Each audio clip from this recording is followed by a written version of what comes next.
Nandito na tayo sa pier, sa terminal.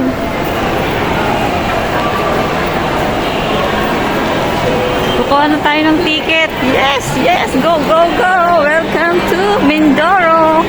Dito tayo ng Mindoro. Montenegro, Calapan. Dito tayo sa Montenegro. Maria Winona. Anong oras kaya to? Anong oras mo, Ma'am? Open time daw po, ma'am. Ha? Open time po. Open time.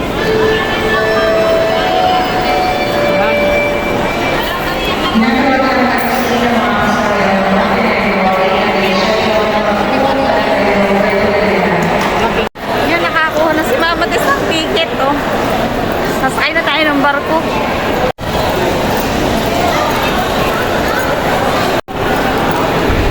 Dito yung mga bilihan ng pasalubong. Ayan. Parang ang ganda ng pier ngayon, oh. Montenegro. Tanungin natin kung saan tayo.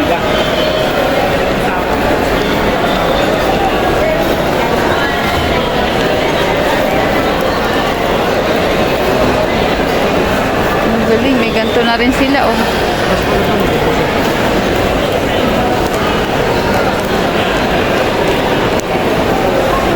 Ayaw. Ayaw. Oh my God, ang hirap pala kapag may dala-dala ka o may paganto-ganto pa o. Baka natin dito sa kabila.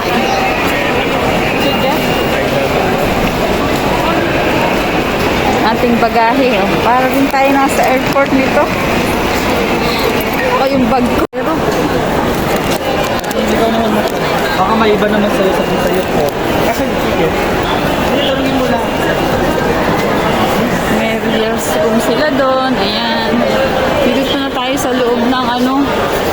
Ang daming pasahero. My God! Ang haba. Ang dami. Pero dito lang tayo. Boarding na tayo eh. Lapit na tayong sumakay ng barko. Sa mga ibang lugar yung mga yan. Wala pa yung barko nilang sasakyan. Dito tayo.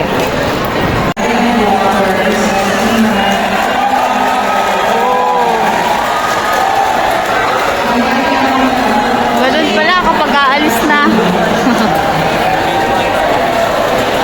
Nagsisigawan yung mga tao.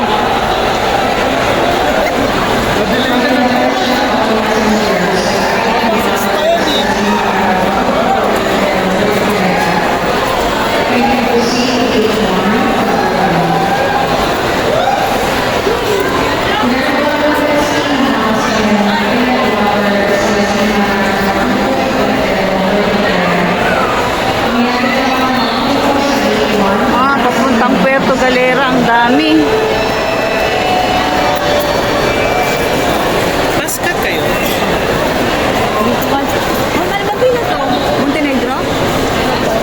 Montenegro daw. Montenegro.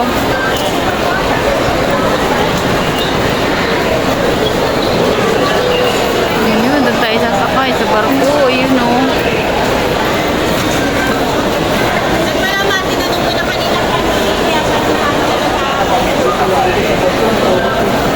Daming pasahero. Ayun, nagkakarga na sila ng sasakyan doon sa barko, doon sa labas.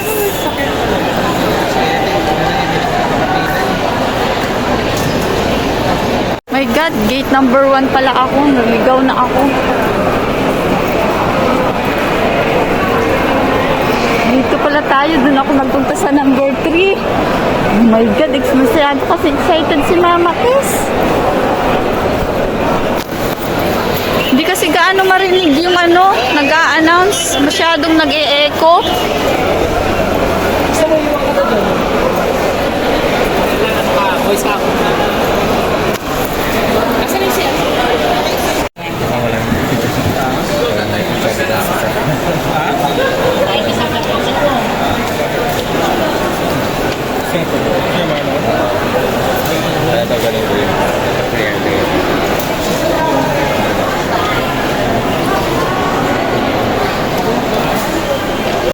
Sobrang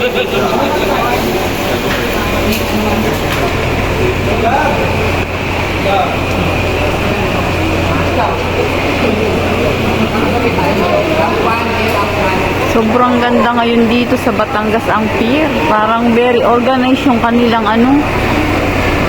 pier ngayon, yung kanilang boarding. Napakaganda. Ayun, doon tayo sasakay.